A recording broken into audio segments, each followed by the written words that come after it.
I really didn't go to school past 8th grade. And I decided I wanted to be extremely successful because I wanted to prove to the world and I wanted to prove to myself that I wasn't that person. And I did it. Jennifer Maher, a Soulful Prosperity coach, spent 28 years as a top producer in real estate, earning nearly $500,000 a year. Her journey began on the streets, battling addiction and homelessness. Through Soulful Prosperity, Jennifer rebuilt her life, turning her struggles into a powerful story of resilience, transformation, and ultimate success. When I was about 19, one of my cousins came to me and said, like, you're not going to college? Why are you drunk in the middle of the day? Like, it just was normal. Like, I can just walk in a store and walk out with a case of beer. I'm allowed to say shit here, right? Because I haven't told all this part. So now we're even. I had a boyfriend, turned me onto heroin. He lied and said it was cocaine, and I did a line. I was in love the first time I did it. The second night, his business partner plops down a bag of heroin and cocaine mixed. I thought I liked heroin. This was crazy.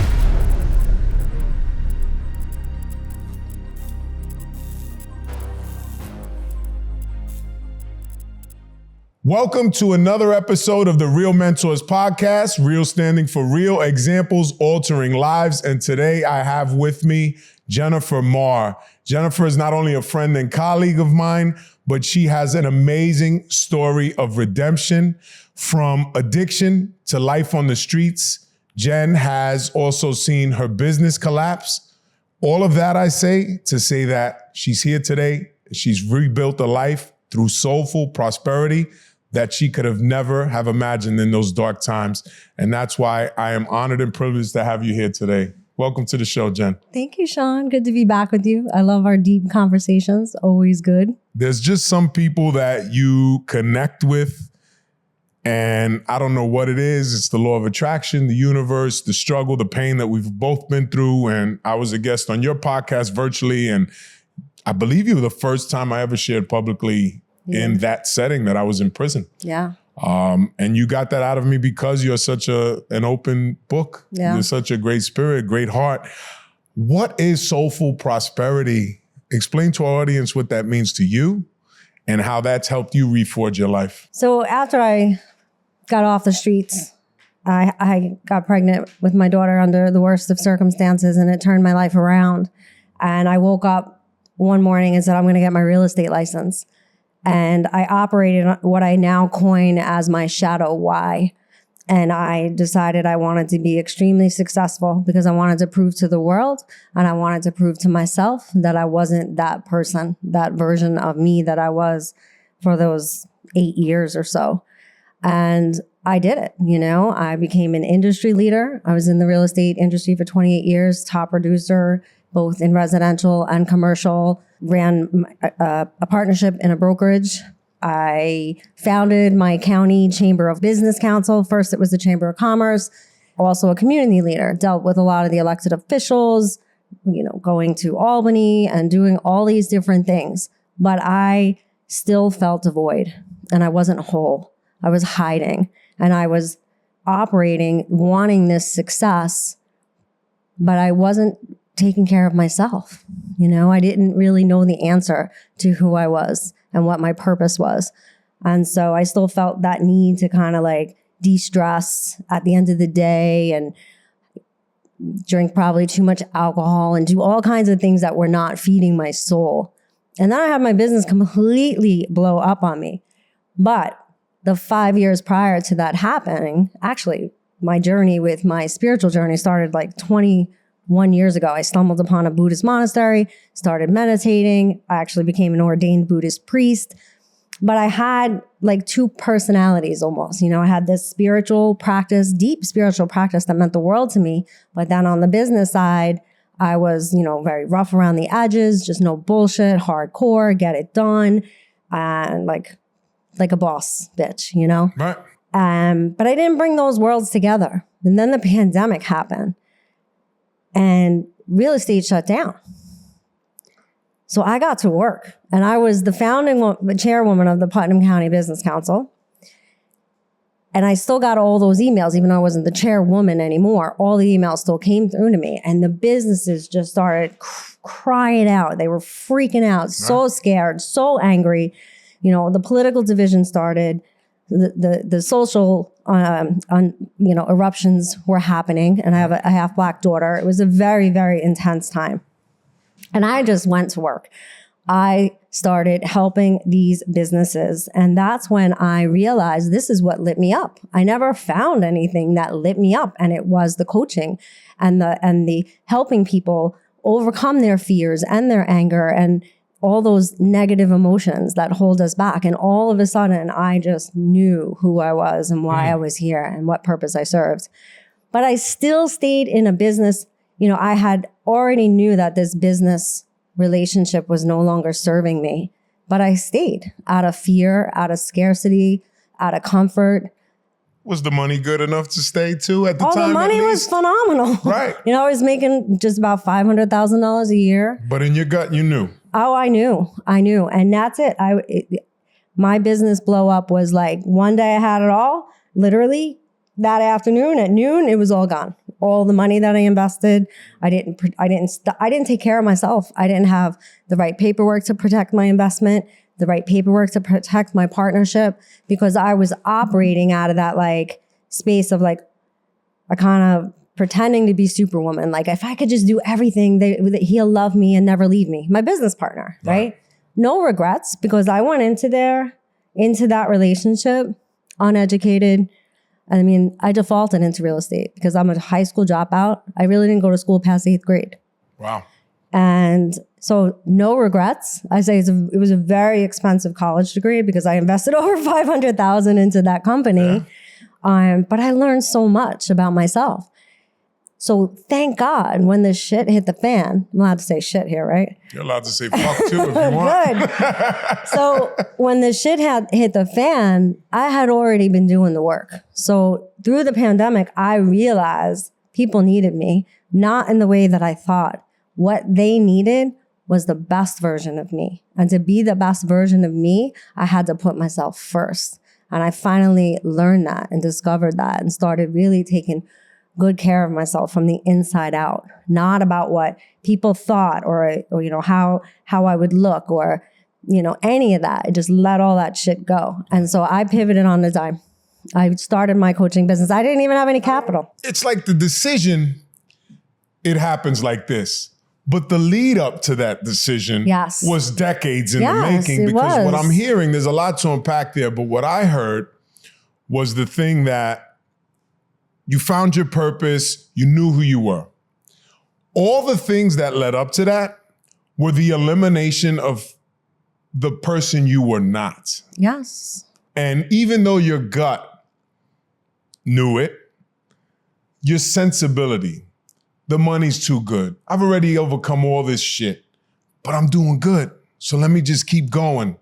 And now you're operating from the fear of loss. Yeah. But you still know in your gut. And, I find that a lot of people, or at least if they're willing to admit it, they know that they're not in their purpose. They know that they're not doing anything that is lighting them up.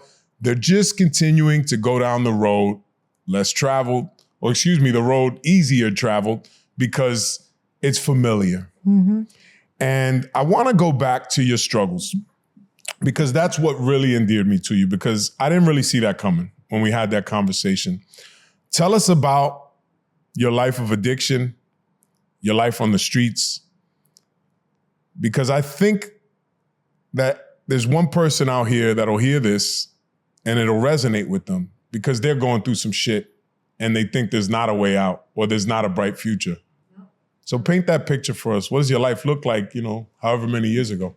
So it goes way back. And my mom, her parents gave her up when she was 6 weeks old. They would spend some weekends with her. And she lived with her grandmother and her uncles. And all those relatives died by their 50s. My mom's 77 now. Wow. She's lived longer than any of her relatives on both sides of her families. We come from a real long line of very dysfunctional Irish alcoholic, just a lot of mental health issues.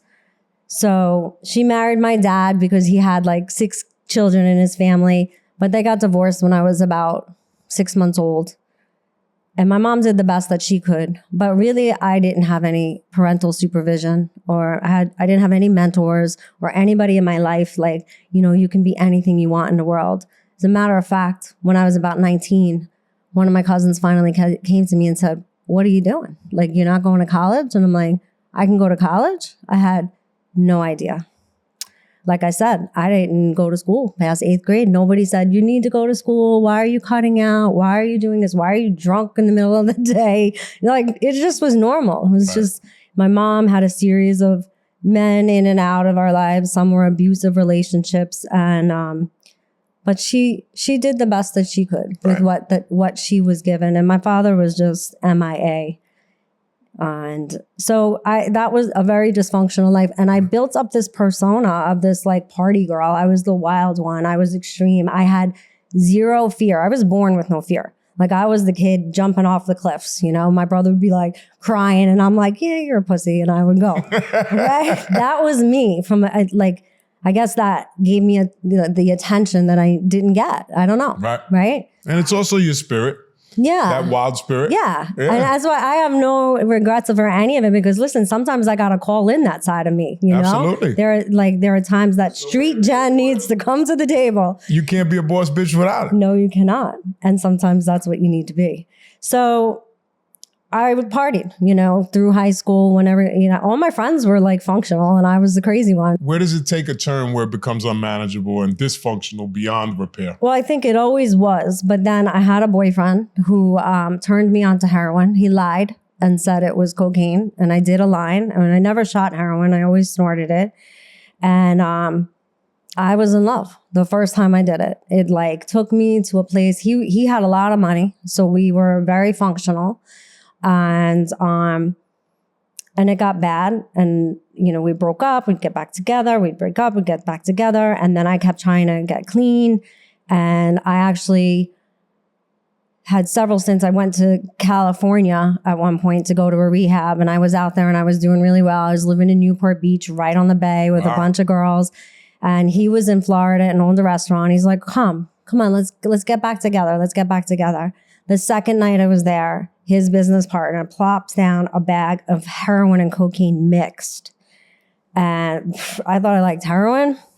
This was crazy. And I did it. And so we had a ton of fun for like a year. We had the first restaurant, then the second restaurant. And even that first week, our friend came in from New York and he would use needles, and he OD'd on that bag of stuff. And we still kept going. So then we finally had our own restaurant, and we then started this. We were in downtown West Palm Beach when it was the crack capital and the murder capital of the country. And we started smoking crack. And the next thing you know, we don't have a restaurant and we're on the streets.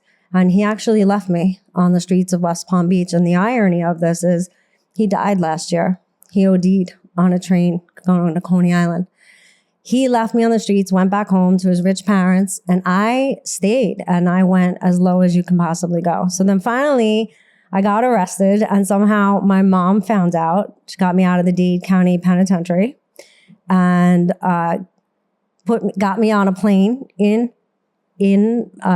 shackles. Yeah. I was disgusting and dirty. And she put me in some rehab upstate, like this, I don't know where it is, but it's like this crazy road over the Hudson. And I escaped two nights in and hitchhiked. With the shackles, or they take? No, they took them off once I got into the rehab. You keep surprising me, so I wouldn't put anything past you at this point. Nope, escaped in the middle of the night, hitchhiked my way to Manhattan, and I was on the streets of Times Square for about a year. Holy shit! Yeah, I slept under the George Washington Bridge, and I had so much divine intervention. Like, I stayed safe. I mean, I had a lot of traumatic things happen to me. I've been kidnapped, all the things you can imagine. And then I ended up pregnant with my daughter. And that was it for me. Somehow that gave me what I needed. I had a purpose because I really just didn't. And I also never felt connected to anybody because I just there wasn't any like real love or a mentorship or nurturing in my life. And I knew I didn't want that life. I knew there was something not right. So I guess I decided to go all the way down because I didn't see a way up. And then that was it. Got my real estate license and became superwoman. Well, there's got to be some time in between those two things, and we'll get to that. There was. I was a very dysfunctional person for a long time. But how does someone who reaches that level of depravity, that level of just not giving a fuck, just you've given up on yourself, you've given up on the idea of anything other than living in the exact moment to get high, you get pregnant. Was there always something in you that wanted more? Was there somebody along the way that sparked something? Because I cannot believe that, yes, there's divine intervention, but the Jen that's sitting here now had something in her that was telling her to keep going. It's God. I was always special. There was always a gift about me that I made people feel good. I mean, even on the streets, I helped so many people, and so many people helped me. I created, loving relationships and kind relationships where we looked out for each other and we took care of each other. Yeah. But there was also a freedom to it, like my mom was miserable. Like she hated her job. She was always broke, always with some other man that just wasn't good. And I just didn't want that life. So I don't think necessarily that I gave up and didn't care. But that felt a hell of a lot better. Listen, I spent a lot of time in Washington Heights sitting on milk crates, playing dominoes, drinking Heineken and tomato juice. And that felt like freedom to me, even though I didn't have a place to sleep and I didn't know I was going to go home. And I ended up in some really, really bad, scary situations. I'm sure a white girl out there. Oh, I was crazy. I can only imagine. But people loved it. I had so many families take me in. You've got to have, and if you know the street, because we know the street, you've got to have some kind of charm, charisma, some kind of way to navigate that. So your street smarts, they're off the chart. Mm-hmm. Especially for a white girl at the time, to be living in a life where there weren't too many white people. That made it more dangerous. The cops hated me because I was mostly with black people, and the cops hated it. Yeah. Hated it. I've never been like raped by a cop or anything like that, but I've been in that position where I'm in the back of the car, and if I didn't charm or talk my way out of it, there was some real dangerous situations. Yeah. There had to be some scary fucking times. There was. And a lot of black women hated me because I'm with the black men, and a lot of like craziness, real crazy. And they're just like, what the hell are you doing here? I'm building the muscles to rebuild my life and start changing others. That's why. You just don't fucking see it yet. Give me some time. Yeah. I've never even told all of this part. So now we're even because I haven't told all this part. Okay. No, because nobody needs to know, or they do, but it doesn't matter because wasn't so much about who I was. It's about who I was becoming. I thank you for your honesty and the fact that you own all that shit, because the truth is we're here to help.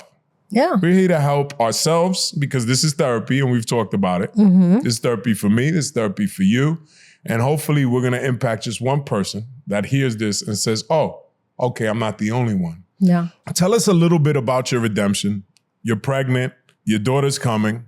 What does that rehab process look like? How long does it take? And who's in your corner? So my mom did really come to the rescue, and so I moved in with her, got my real estate license, and just started really working hard. And that was probably it. I didn't really have much else. I have a close relationship with my brother, but he lives in Colorado. I really kind of estranged my outside. We have a very small family because all my mom's relatives are dead, and I'm not close to my father. And I am pretty close with some of my father's siblings, but they all live far away. I did go to 12 steps for a little bit, but it wasn't for me. And I chose the different path to recovery. I drank up until about 3 years ago. Right. And I think it was really when I stumbled into that monastery. So that was when my Olivia was probably about 12. And I was a hot mess. I wasn't the best mom. I wasn't always present.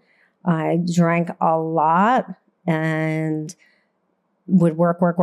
And I just kept feeling like if I worked and just had success, that It'll make up for It'll make up for all of it. And I didn't do any of the inside work. And the reason why the 12 steps didn't work for me, quite frankly, I was now in suburbia and these women really didn't accept me and the men just hit on me. That was my experience in the 12-step program. They were like vultures and I was so vulnerable and so scared. Right. And didn't have any kind of confidence because the minute I thought somebody would know. And then I kind of like had to face that version of me. And I don't think I was ready to face all that I had been through. I wouldn't have been able to raise my daughter and at that point, I wasn't strong enough to face who I had become, what I had been through, what had happened to me. So maybe that was also one of the reasons why I didn't stay with the program. How old is your daughter now? She's 28. So this is, there's a big gap of time between then. You finally got sober 3 years ago. I know we shared that information. I'm sober 2.5, more or less, a little less than 2.5 years. So we got sober right around the same time. And there's something to be said about the clarity. Oh my God. Because when we drink to the excess that we admitted to drinking, and like so many people do, you're basically putting a Band-Aid on something. Yeah. And, give yourself grace and permission to be like, I don't know what the fuck it is. I don't know if it was this thing that happened to me, that thing, this disappointment, this resentment. I don't know. Yeah. But something's off. So you find sobriety. And just like me, we also talked about the 12-step program not working for me. I think it's an amazing program. Yeah, absolutely. And it has changed. And I fucking must have said this 28 times because I feel the need to say that Alcoholics Anonymous, Narcotics Anonymous, or any kind of program is amazing. I can only hope to impact a fraction of the lives that it will. But for individuals like yourself, who I like to coin as unicorns, because you are one-offs. You are Neo in the Matrix. You're an anomaly. The shit that you just told me, you should not be where you are. But here you are. Here we are. Thank God. What did work for you when you realized that box? Because I always say those programs are a box. And some people need the rules. They need boxes and they need to structure. There's a reason, when I went to prison, I realized there are people who are career criminals, but petty criminals. But they're always in and out of jail because they cannot figure out a way to live in the street. Right. And jail offers them the discipline they cannot find on their own. It's sad. And bologna sandwiches. Oh, God. I used to give those away. People would take them. But I was going hungry that day on Rikers Island. Fuck that. I'll wait till the next meal. Oh, man. 55 buys commissary. Jesus Christ. Bringing back the memories. Anyway. Sorry, I got lost in thought. Where do you find what you didn't find in those rooms? You mentioned the Buddhist temple. Yeah, for me, it was the meditation. It's going within, And even when I quit drinking, I hadn't had like alcohol related issues in my life or alcohol problems. I was a social drinker at that point. And it really was the pandemic that helped me to see what other people saw in me. I was so busy thinking like, I got to do all this stuff so they don't see that, when they were seeing something that I didn't see, because everybody was coming to me. I mean, the elected officials, my county executive is coming to me and saying, how should we do this? How should we do that? What about this? I dropped out of school in 8th grade, but they saw this in me and I'm like, why don't I see it in me? And then, so the more time I spent meditating and then expanded those practices of raising your consciousness and your awareness of what your actual thoughts are. And here's the kicker. This is what happened. So I had this great habit of journaling. And then sometime like in 2021, for some reason, I picked up my journals and read them. And it was like, I really wish I didn't drink. I wish I drank less. I wish this. And I'm like, what the fuck? Who's saying that shit? Because no, not who's saying that. I know that's me. Right. But who's the one going, oh, just have a glass of wine. It's not a big deal.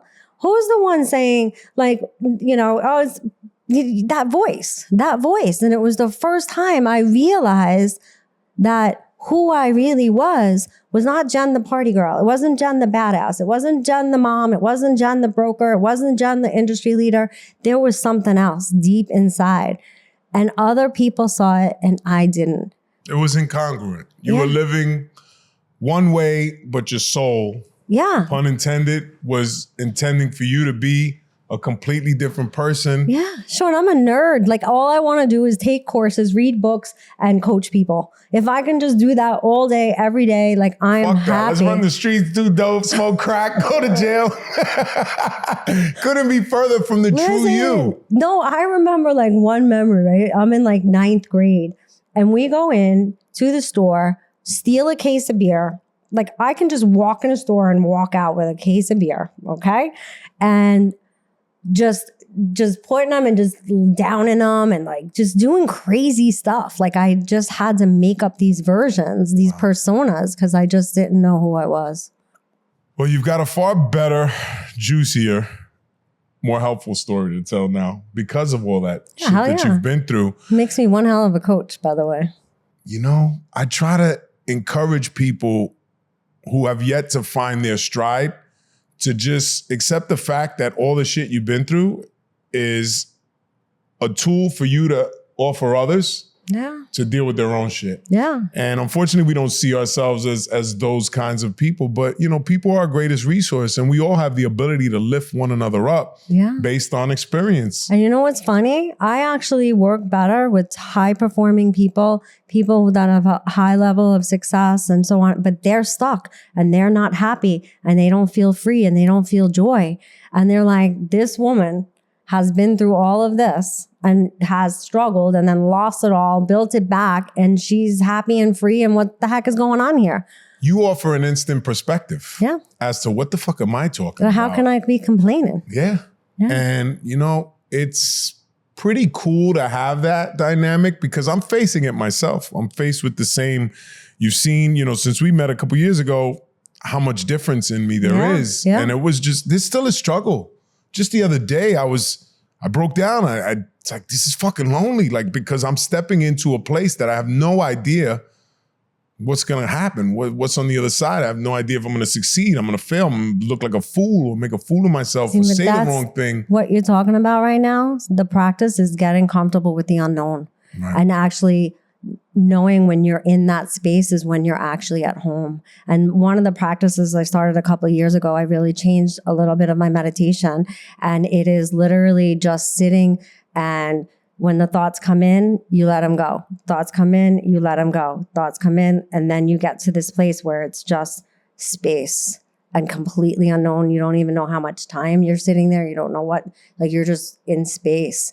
And then that really helps with the type of thing that you're going through. So then when you're in this world or in this human experience that we have, that's what you're looking for. You want to be in the unknown. And when you start slipping into the comfortable and the you know, the daily grind and the mundane, you know, no, this isn't where I'm supposed to be. And I know it because I'm aware enough and I'm wise enough and I've spent enough time reading energy, money around the right people. So I know what's going on, and I'll even self-sabotage prior to making any big moves. So something big's coming. The old Sean's going to show up for a few weeks or a fucking month and just try to sabotage it. That's how strong the pull is. And a commitment I made to myself this year was to be more mindful. Period. To strengthen my deep relationships with others, starting with myself. Absolutely. It has to start with yourself. And I think that I've been so inclined, and I was an only child for 13 years, and I just muscled my way through life. You muscled your way through life. And you find yourself alone, and that's okay. You're okay with being alone. Yeah. How does someone tap into that inner wealth, that inner voice? Because you mentioned something that I just got covered in goosebumps. You went back in 2021 and you started reading, I should quit drinking, I should quit drinking. When I got sober, I went back to my notes to fucking college. Yeah. To college. So we're talking 22 years prior. I found notes. What would your life look like if you stopped smoking weed and drinking? And I just was like, the voice has always been there. The voice has always been there. Everybody listening has that voice. How do they tap into the silence in order to find the real voice or the quiet, the negative voice, and strengthen the positive one? So there's a lot of tools. One of my favorite tools is fun, right? So you give these voices and these different, you know, like the anxiety, the fear. Like the big one was laziness for me. I was so afraid. I associated that like life on the streets and the drug addiction and all this as being lazy, as if I didn't want to be like a successful, productive person. That's what it meant to me. I don't think that's what it meant. But lazy, I had a big aversion, and I would just judge my daughters like, like, what the freak? Like, why aren't you doing this? Why aren't you doing that? And everybody around me, nobody could work me. I can outwork everybody. And then, so these different voices represent parts of ourselves that we are denying, right? They are shadow selves. They're the shadow parts of ourselves. And so you just give them a seat at the table. Like, oh, hello, fear. I know you, right? Lazy. Now that I've accepted, so I had to do this practice through shadow work where like whatever you are being triggered by, which was laziness for me, I had to say over and over, I am lazy. If anybody would be like, is Maher lazy? Or fear too was a big one. Is Maher afraid? Is Maher lazy? They'd be like, hell no. But I am. I love being lazy. Okay. And now that I accepted that and gave lazy a seat at the table, like, okay, laziness, what do you need? What's going on? How can I nurture you? How can I take care of you? My downtime used to be filled with like drinking a couple of bottles of wine, some ice cream, some Chinese food, and just binge watching. Not that I'm not judging any of that. Okay. But now my downtime is like, what course am I taking? What documentary am I writing? What craft am I doing? Where am I going with my family? What adventures am I going to plan? And it's like, it's opened up. So to every emotion or every side of you that you are denying, when you deny the negative, you deny the potentiality. With every negative, there's a positive. So you have to love and nurture all the sides of you. I love Street Jen. I love everything about her. And I never deny her anymore. She is allowed always a seat at the table, and all the things that I experienced and I went through, lying, stealing, cheating. And a matter of fact, and I don't know how much time, but I'll tell this quick. Take as much time as you need. The things that happened with my business partner, right? And my husband too. My marriage fell apart when the business fell apart. It was like, these patterns just were like, whoa. But I was living and hiding that shame and the guilt. I had so much shame and guilt. But really what I was doing, I was wearing it right here, right? And so when that business blew up, my business partner actually accused me of stealing, embezzling, it was the word he used, like $360,000, just all kinds of craziness. Of course, it didn't go anywhere. I'm still licensed. Old cops came to my house. Right. But I made that so easy because it was what I was so hiding. I was hiding my shame and hiding my guilt. You got to give it a seat at the table. You got to take care of it. You got to love it and find out what the needs are. Why is it there? Why is it showing up? What is it trying to tell you? And then you're not vulnerable to it anymore. I think it's acceptance of the past. But it's not the past. It's part of who you are. It's wholeness. It's wholeness. It's coming into your wholeness. Again, with every negative, there is a positive. If you deny the negative, you'll never actually get the full gift of the positive. Maybe a better way that I'd like to state it is this is the acceptance, not of your past, but of a part of you that existed and still exists and will always exist and is a big part of the reason you are who you are today. Yeah. So acceptance, maybe not of the past, because time is, if we're getting real, deep, it's a construct. Yeah. I want to give you a real life example of this. So I had a client, he's very successful and he's triggered by everything. He's so like judgmental and this and that. So he calls me and he goes, he's just freaking out. I'm like, what's going on? He's like, I've got this guy in my office who's telling me that everything that P. Diddy did was made up. And all of this is made up shit. Made up shit. And he's like, and what kind of piece of shit could this guy be? How am I supposed to go to work with him? And he's like flipping out. I'm like, hold on a second. I said, you got to understand something. This is a society issue. Right. All of us are guilty in this. How many times have we seen maybe an uncle getting a little too, close and talking about, oh, look at you, all grown up, blah, blah, Right. blah. All those different things, right? Like just touching too much or saying too much that we've never stopped or we never said anything about, and we turn. So we are all suffering because we now have to take a look at ourselves as a society. And so that's what it is, right? So those things that we get angry about and we judge and we trigger are just parts of ourselves that we are denying. We have the potentiality.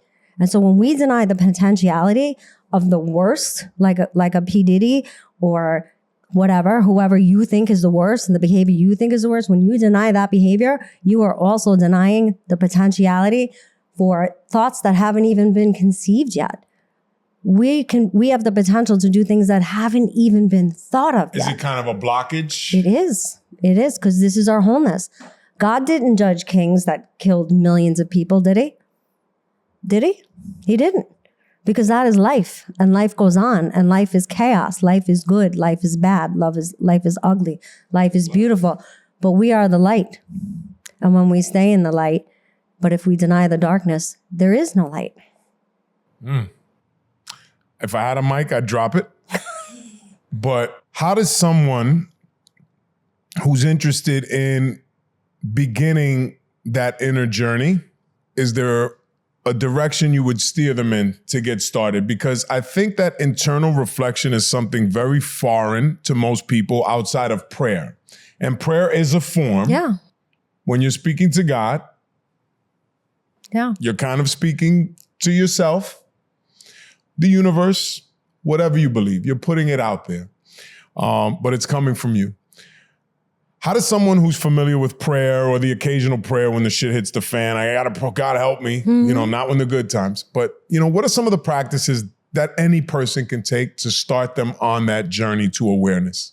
So there's an app called Insight Timer, INSIGHT, and it has almost every kind of practice you can imagine. It's got breath work, it's got chanting, it's got binaural beats, it's got meditation.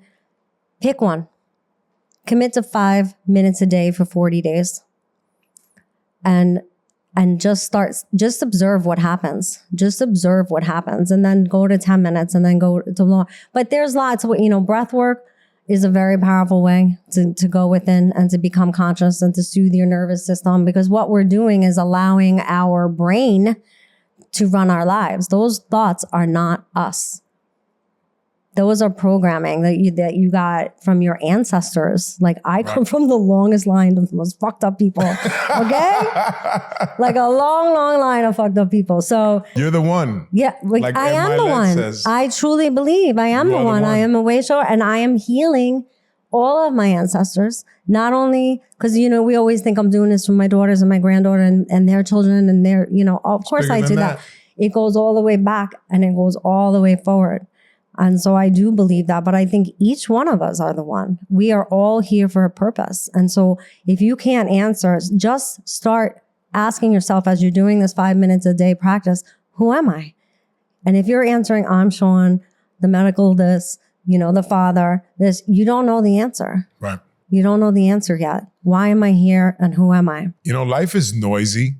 And I get it. I got a 7-year-old, a 2-year-old, a dog now, because I don't know what the fuck I was thinking. But and a hot wife. Thank God. And she's the quietest of all of them. So I got no complaints when it comes to her bringing noise into my life. But sometimes I just feel I don't have the time. And you guys see me, Farmer Social. I'm hustling. I'm doing my thing. I'm out here on a Saturday shooting with you. Okay. I had time. I used to wake up at 4:30 in the morning and get on my knees and pray and do my daily ritual. And again, this is something that even someone who's disciplined to some extent loses track of or loses discipline with. I want to dumb it down and just say, listen, give yourself grace enough to give a minute. Yeah. David Meltzer, who is a mentor of both of ours, he uses the ridiculous or the seemingly ridiculous example of go to the gym for 1 minute. Yeah. Just 1 minute. And it's great because if your ass trekked all the way to the gym, you're going to put in more than 1 minute. So I'd say not even 5 minutes for 40 days. Give yourself 1 minute in the morning of fucking quiet time and see the beauty in it. Wake up, sit at the end of your bed. I am grateful for, and just rifle off a few things to start the day. Well, gratitude is the ultimate state of receiving. So if you're in any point in your life where you want to grow and you want abundance and you want all these things that you desire, you start there in that practice, but embodying it, okay? Just making a gratitude list, go further. Pick up the phone and call that person that you can think of right now and just say, you know what, I just want to tell you I love you. And I'm so grateful that you're in my life, right? Think of people from the past and reach out and tell them. Embody it, open the doors, do things for people, really embodying that gratitude, not just writing a list, but gratitude is really where it all starts. Yeah, and it's simple and it's something that we can all do. I just want to thank you for coming by today and sharing your story with us and sharing your amazing energy. Tell our audience a little bit more about your coaching program. Tell us where we can find you and just send us off with some of that magic that I know you have in you. Yeah, so I have I figured out who I am. I am a way shower, and I am here to help people become the best version of themselves, self-actualized, enlightened, whatever you want to call it. And I've realized that for some reason I can do this through business owners, entrepreneurs, top performing people. And the thing that you said before, I don't have enough time. That is an illusion, right? That we create. And so I have created several programs that are called Soulful Prosperity, basically, and they help people to get back to, when you're a business owner or an entrepreneur, you get into it because you love what you do and you wanted the freedom. The next thing you know, you don't like what you do and you have no freedom. We build ourselves a golden cage. And so that's what my programs are for, to help you get that all back where it needs to be so you can focus on the things that truly matter, that light you up, where you are being the light in the world. So prosperousjen.com, JENN, 2 N's, and you can go there and check out all my different programs. That's really it. Thank you again so much for your beautiful story, your beautiful energy, and sharing it with me and the audience. And I just hope that one person out there, at least one person, but I know there's going to be far more. And you don't have to go that far down. You don't even have to have one more bad day or one more day of saying, I don't have enough time. Amen to that. I'm going to work on that, y'all. It's easy to get overwhelmed with a lot going on in your life, but never give up on yourself. Always know that there is an internal war, battle, struggle within every human being, and we all have the power to vanquish those demons and step into our true purpose and our true selves. As always, let's get it. Be blessed, and thank you for tuning in.